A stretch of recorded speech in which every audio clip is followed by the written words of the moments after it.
From Heterodox Academy, this is Half Hour of Heterodoxy. Conversations with scholars and authors, ideas from diverse viewpoints and perspectives. Here's your host, Chris Martin. Welcome to a special episode of Half Hour of Heterodoxy. In June, Heterodox Academy had their second annual conference in New York. Some of you know this because you were there and I had a chance to talk with you. Today's episode is a series of short conversations I had with people at the conference, and it also has one excerpt from a symposium at the conference. The first half of this episode is about psychological issues, and it relates to some of the themes in the Coddling of the American mind. The second half features conversations about unconventional ideas. And just a note, these interviews were recorded at the conference, so there's more background noise than typical. The episode begins with Jon Haidt. So the last time we spoke on the podcast, we were talking about the Coddling of the American mind, which had just been published, and you've been continuing to write about that and research that. Tell me a bit about what you found. Sure. So just since the book has come out, Greg and I have learned a lot. I'll tell you about, I guess, maybe 3 or 4 ways that the issues have expanded way off of campus. So one is that it's really clear that the dynamics we describe are happening internationally, at least in all of the major English-speaking countries. So if you go to thecoddling.com, I have a new page. It's just being put up today. I'm not even sure where it'll be, but it'll be on international findings. And what we found is that if you look at rising rates of depression and anxiety for teenagers, you find exactly the same thing in the UK, same in Canada, very similar, same in Australia. We don't yet know about New Zealand. And then we'll move on to look at continental Europe. So the mental health crisis is everywhere, and the overprotection of kids is in all of the English-speaking countries. Probably not as much in Germany and Northern Europe. I don't think they do. They don't overprotect as much there. That's one expansion. It's international. A second expansion is out into the work world. So Gen Z is the focus of the book, kids born in 1996 and later. And Gen Z really just began to graduate from college 1 year ago. So they've only joined the corporate world for the last year. And whenever I meet business people, I teach in a business school, I meet a lot of business people, I always ask them, do you have any employees that graduated from college in the last year or two? And when they work in large companies or they say yes, I say, how's it working out? And I often hear some variation of this. I'm completely exhausted. It's just constant conflict. Somebody said something, and now the whole company is in an uproar.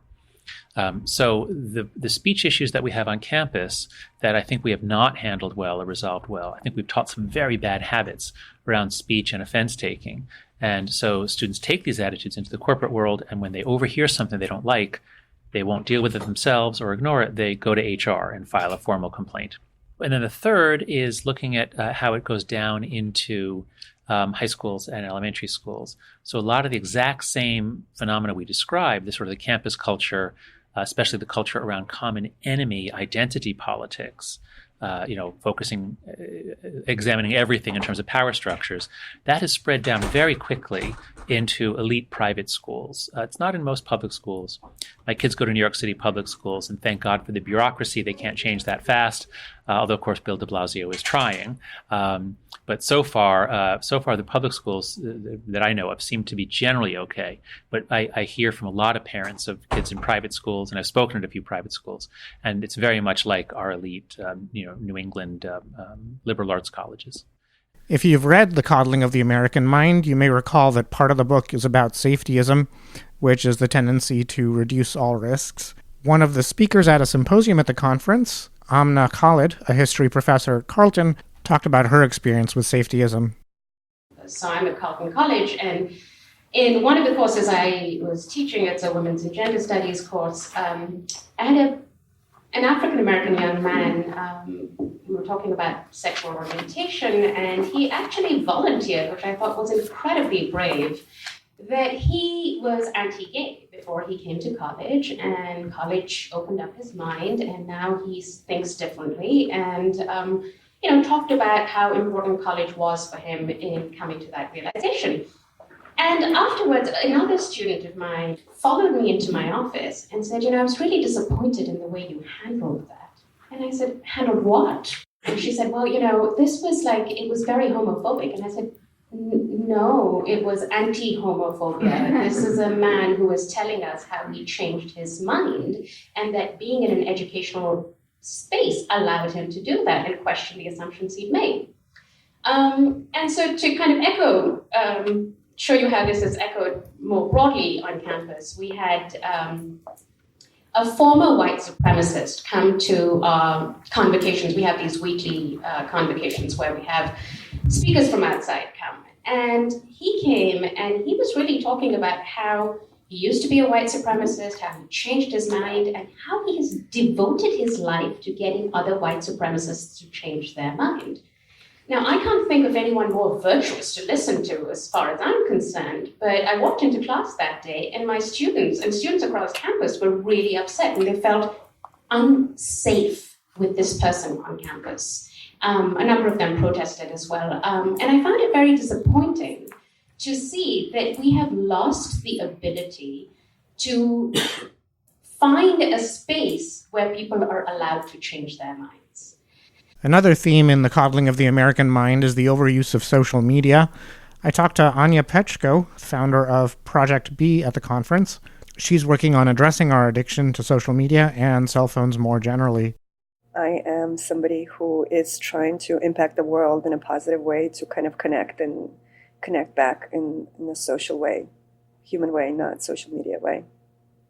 And how does the work you do connect to Jon Haidt's research on how social media might be causing problems?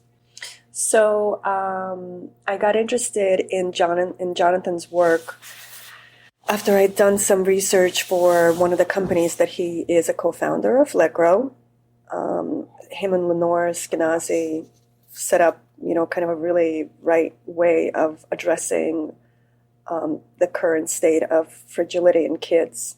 So this whole notion that Peter Gray talks about, the importance of free play and how we develop socially because of it, it became really interesting as I started seeing trends in social media and the likes and how everything is great. And then when you watch the rise of mental illness and suicides in young people. So the picture of likes and social media greatness did not match the data of what's really going on.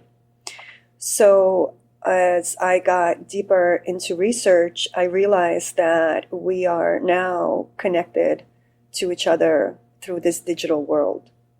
And it became really clear that one of the things that I think is missing is this human connection.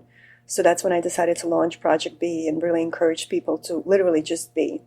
And so while we're trying to come up with apps to get off the apps, I'm really encouraging people to just unplug and put their phone down and literally just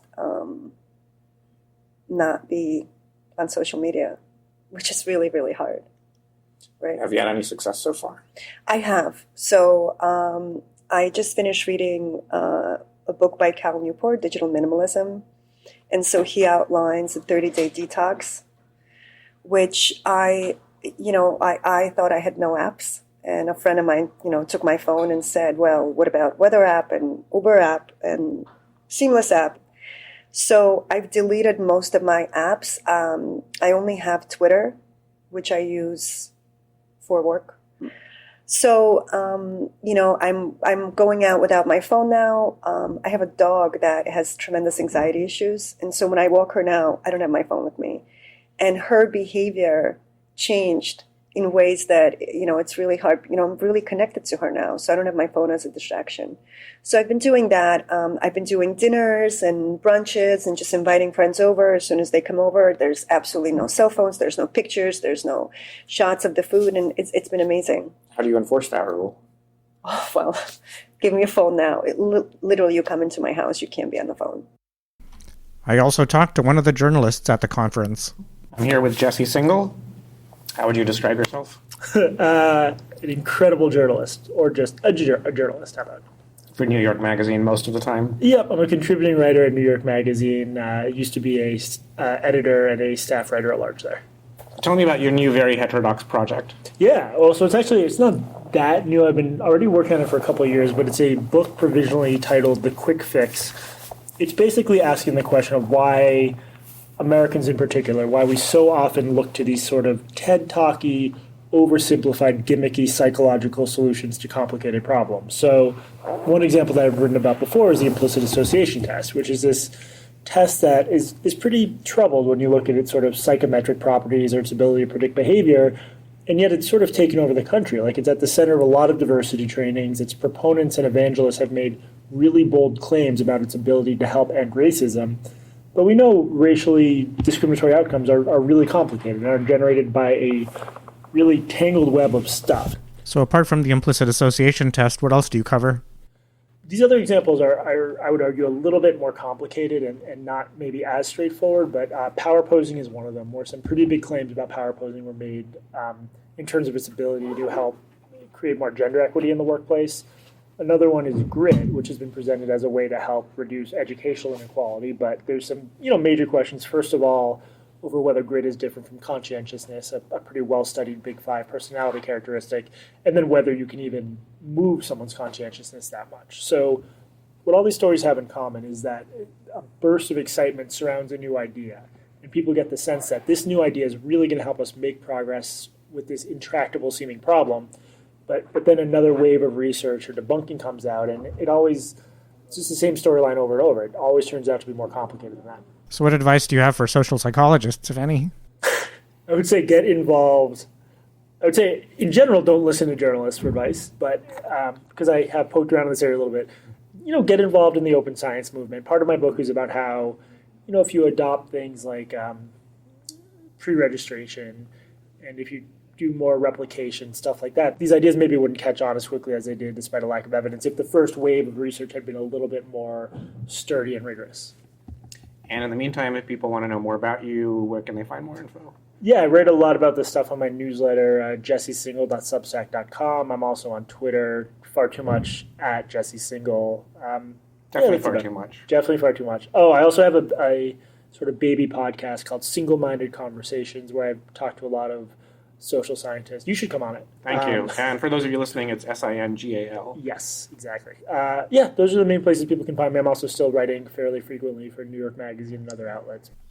I also talked to a sociologist at the conference. So I'm talking to Fabio Rojas. Fabio, how would you describe yourself? I'm a professor of sociology at Indiana University, and I'm also editing Context Magazine, the official magazine of the American Sociological Association. Fabio was previously on episode 29 of this podcast on the sociology of activism. You had a very contentious blog post on your blog, Org Theory, about a month ago. It was about the relationship between sociology and economics. Can you talk about that? Yes. So that blog post came out, I believe, sometime in early April. It presented two arguments. One argument was about the way that economics as a discipline is built to produce policy impact, while sociology doesn't have a lot of those similar resources. So here's a very simple example. If you take microeconomics at the graduate level, you'll learn something called welfare theory. And that's just a very academic way of saying, if you do a policy, and you count up all the benefits and all the costs, does it make everybody better off? So this is the part of the graduate economics curriculum where people talk about things like Pareto improvements, Kaldor-Hicks criteria for policy, and so forth. In contrast, sociology doesn't teach any of that at all.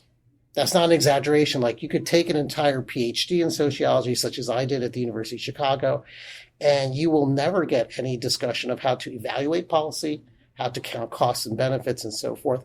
And this is not to say that doesn't happen in some social departments. Certainly, out of the hundreds of very excellent sociology programs we have, there are discussions of policy.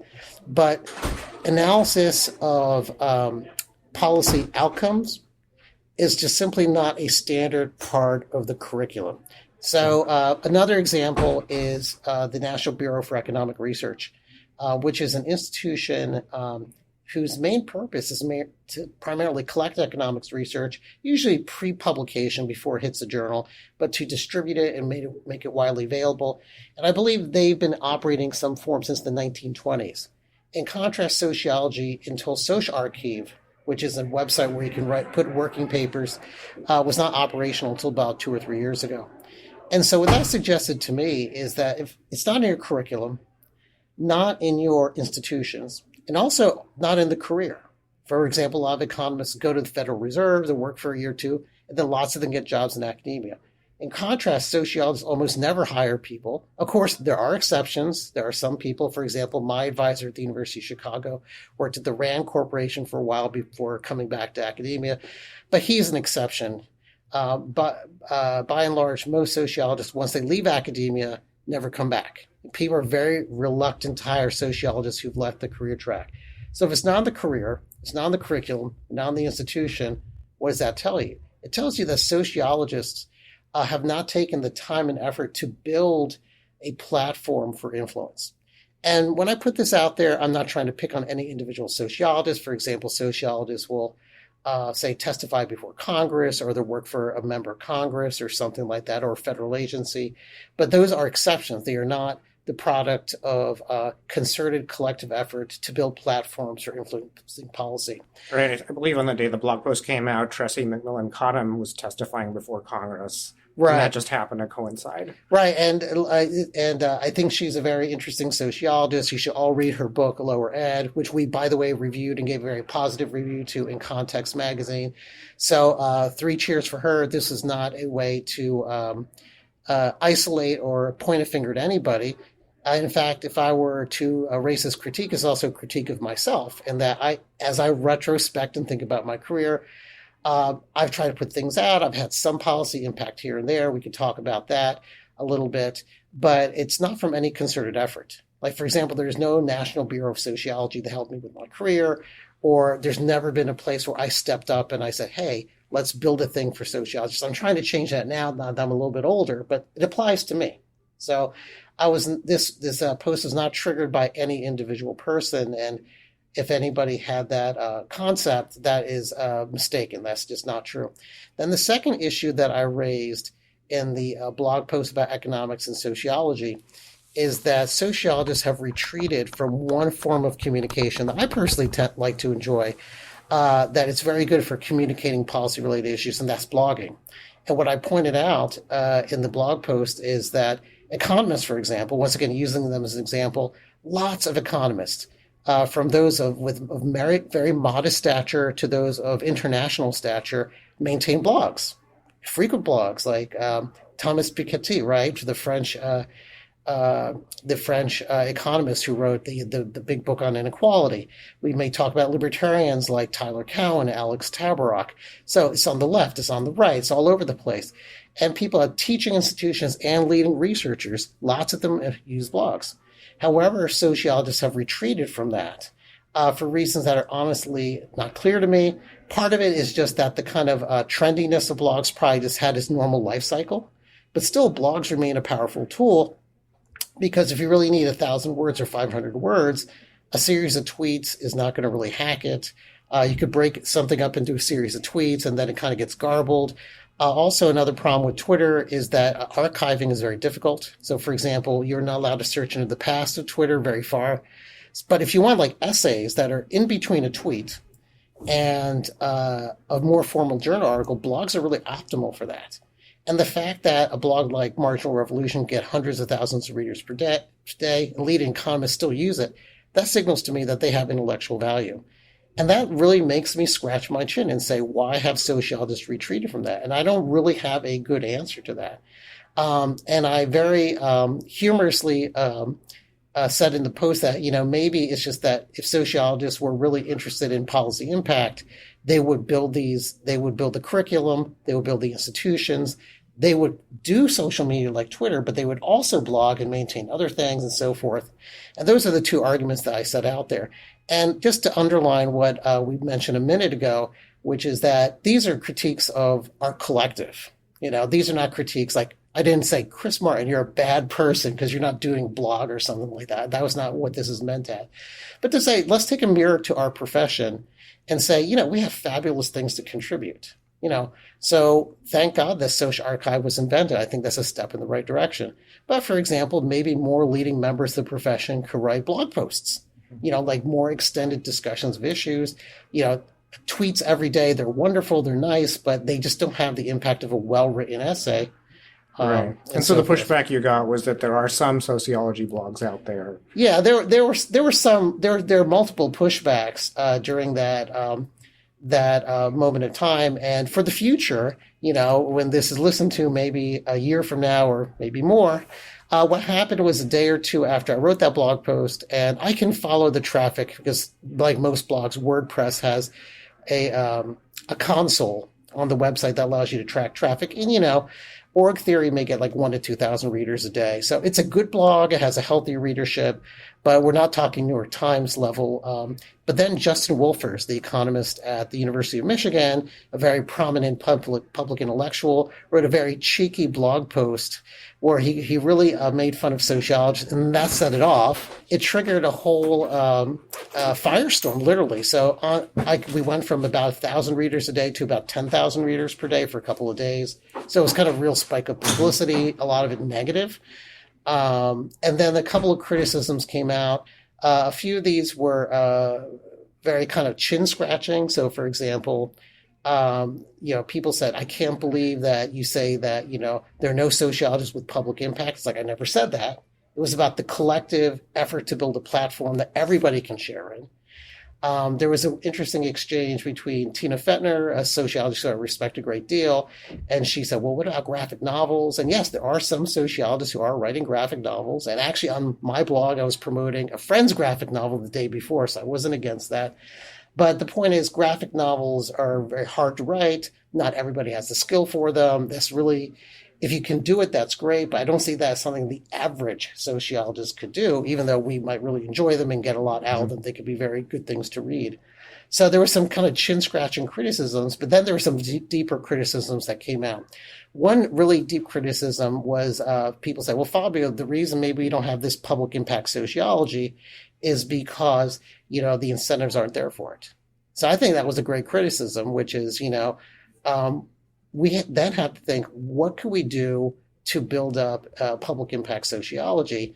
And, so originally when people thought about like how to reward public sociology, the issue might be something like, how do you reward people for writing Twitter streams or something like that? But it doesn't have to be quite as out there as that. You could start with some more moderate steps. For example, why not make one of the courses you teach public communication of sociology? Or take some of these ideas of policy analysis and turn that into an undergraduate course. Or another thing you could do, which is a little bit more adventurous, you could say something like, okay, we will continue to hire the traditional academic like myself, like you, who spend a lot of our time in the academy, but occasionally we will hire somebody in the job description will say must have career in the public sector or the nonprofit sector or the for-profit sector in a way that's similar to a business school or a policy school. So maybe we aren't quite at the point today. Today is June 2019. We're not at the point where we're going to rebuild the sociological profession around this, but there are some very intuitive ways that are simple and low cost that would actually help sociology develop a potential and a set of resources for public impact. I also talked to Nicholas Phillips.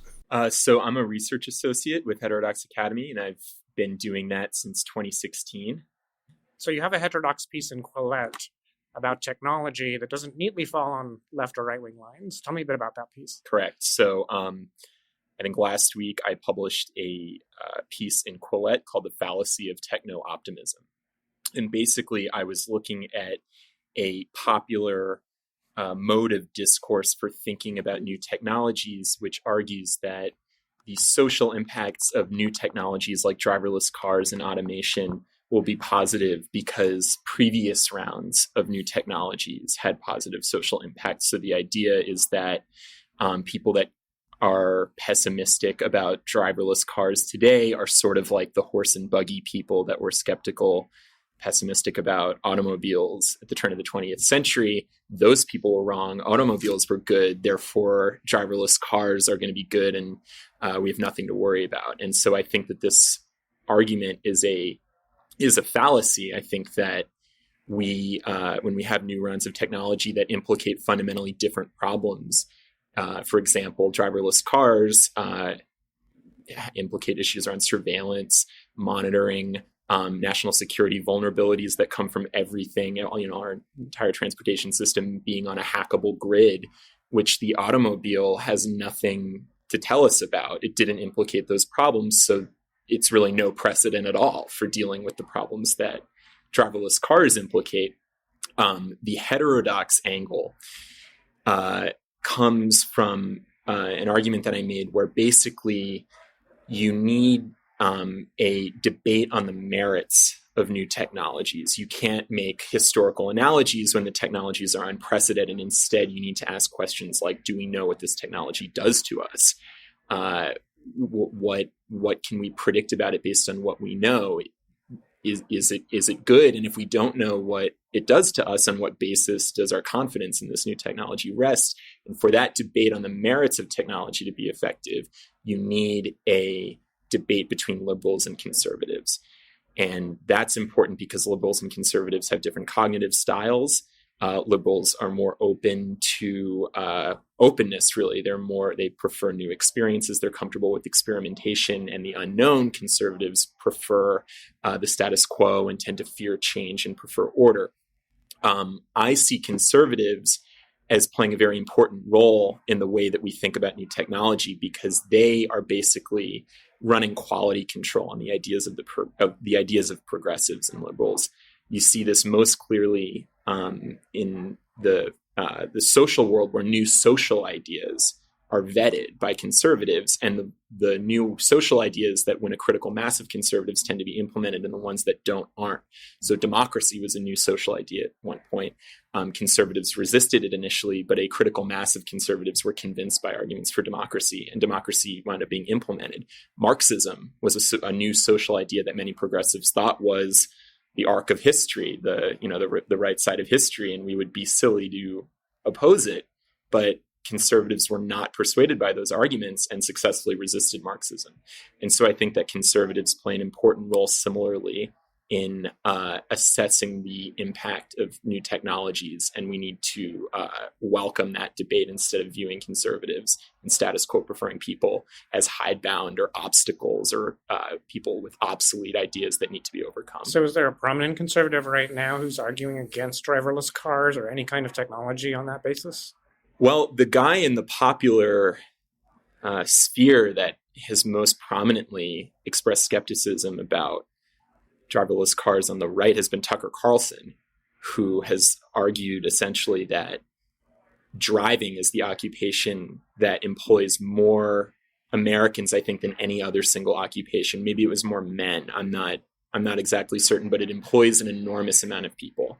So a kind of cavalier attitude where progress is always good and new technologies are always good might fail to reckon with the social costs that are implicated when you switch over from an industry that employs millions and millions of people to an industry that employs a far smaller number of people, and those people tend to have advanced degrees or technical skills that are not evenly distributed in society. So when it comes to you, are you more concerned about hacking? I am concerned basically that that optimism for technologies like driverless cars depends on historical analogies that are inappropriate. So I am concerned about hacking. I don't have myself any technical expertise that leads me to believe that hacking is a more or less serious problem. It's more that it's a new problem as to automobile transportation. And so I view the fact that automobiles were successfully implemented with positive social effects as having nothing to say about that problem. It's a new problem. It's an unprecedented problem. Nick's article is titled The Fallacy of Techno-Optimism, and you can find it on Quillette.com. You can find the Twitter handles of other people who were interviewed in this episode in the show notes. I hope you enjoyed the episode. You can find some complete recordings of symposia and talks from the conference on the Heterodox Academy YouTube page. I'd especially recommend the Steven Pinker talk, which was the concluding talk at the conference. The title of that talk was Why Heterodoxy Matters in the World. As always, thank you for listening. If you enjoyed the show, please leave us a 5-star review on iTunes, and stay tuned for upcoming episodes. This podcast is produced by Heterodox Academy. Find us online at heterodoxacademy.org, on Twitter at HDX Academy, and on Facebook.